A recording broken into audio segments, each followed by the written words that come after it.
தேர்தலுக்கு பின்பு எடப்பாடி பழனிசாமிக்கு அடிக்கும் அதிர்ஷ்டம். வெளியான பரபரப்பு தகவல். நண்பர்களே, நம்ம அதிமுக தொண்டர்களாக இருந்தீங்க அப்படின்னா மறக்காம நம்ம சேனலை சப்ஸ்கிரைப் பண்ணிட்டு இந்த வீடியோக்கு ஒரு லைக் பண்ணிருங்க.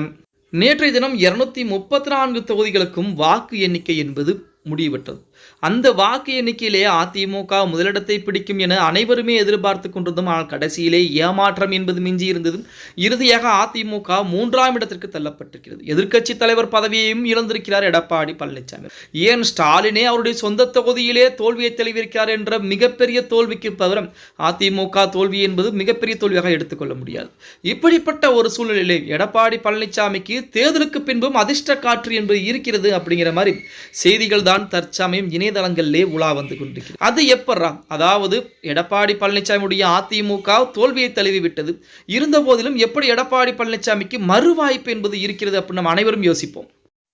நேற்று வெளியான முடிவுகள் அடிப்படையிலே தமிழக வெற்றி கழகத்துடைய தலைவர் விஜய் அவர்களுடைய கட்சிக்கு 108 இடங்கள் என்பது வெற்றி வாய்ப்பு என்பது கிடைத்திருக்கிறது. அந்த 108 இடங்கள்ல ஒரு இடம், அதாவது அவர் 2 தொகுதியிலே போட்டியிட்டு இருந்தார் அப்படிங்கிற காரணத்திற்காண்டி ஒரு தொகுதியில் கண்டிப்பாக ராஜினாமா செய்ய வேண்டிய ஒரு சூழல் என்பது ஏற்படும். அப்படி இருக்கக்கூடிய ஒரு சூழலில் 107 தொகுதிகளாக பார்க்கும்.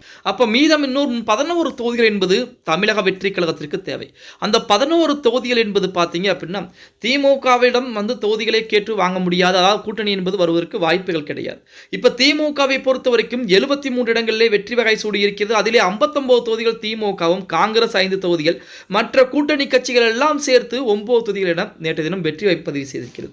அதிமுகவை பொறுத்த வரைக்கும் அதிமுக 45 இடங்களும், பாஜக 1 இடங்களும், மற்ற கூட்டணி கட்சிகள் அதாவது பாமக, அம்மா மக்கள் முன்னேற்ற கழகம் இவை எல்லாம் சேர்த்து 7 தொகுதிகள் வரைக்கும் வெற்றி வாய்ப்பை சூடி இருக்கிறது. இப்படிப்பட்ட ஒரு சூழலில் தமிழக வெற்றி கழகத்திற்கு 11 தொகுதிகள் என்பது தேவைப்படுகிறது.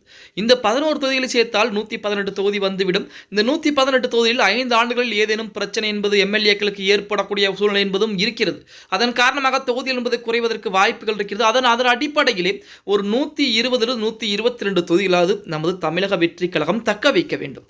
அப்படி 122 தொகுதிகளை தக்க வைக்க வேண்டும் என்றால் கண்டிப்பாக அதிமுகவுடன் கூட்டணி என்ற பேச்சுவார்த்தைக்கு தமிழக வெற்றி கழகம் வருவதற்கு முடிவு செய்திருக்கிறது என்ற செய்திகள் என்பது வெளியாகி இருக்கிறது. அதாவது எடப்பாடி பழனிசாமி அவர்களை பொறுத்த வரைக்கும் அதிமுக தமிழக வெற்றி கழகத்துடைய கூட்டணி என்பது எப்பொழுதோ பேசப்பட்டது. ஆனால் விஜய் அவர்கள் முதலமைச்சர் பதவி கேட்டதன் காரணமாக வேண்டாம் என்று ஒதுக்கிவிட்டார்.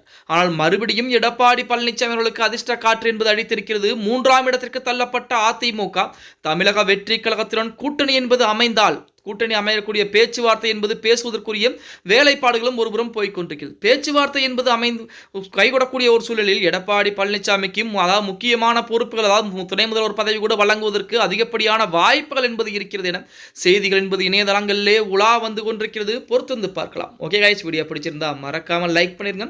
அப்படி நம்ம போடக்கூடிய வீடியோ பற்றின கருத்துக்களை கீழே மறக்காம கமெண்ட் பாக்ஸ்ல பதிவு நண்பா.